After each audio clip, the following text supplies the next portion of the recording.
Hello everyone, welcome back to the channel. So today I'm going to tell you how to upload HD video on WhatsApp status.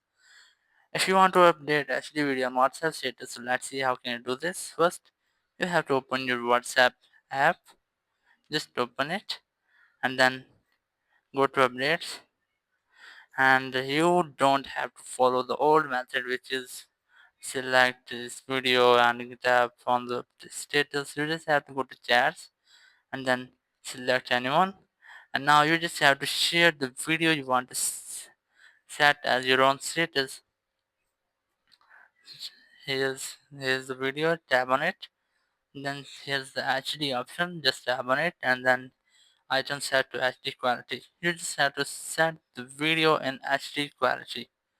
Here, as you can see, I have done it. Now tap on forward.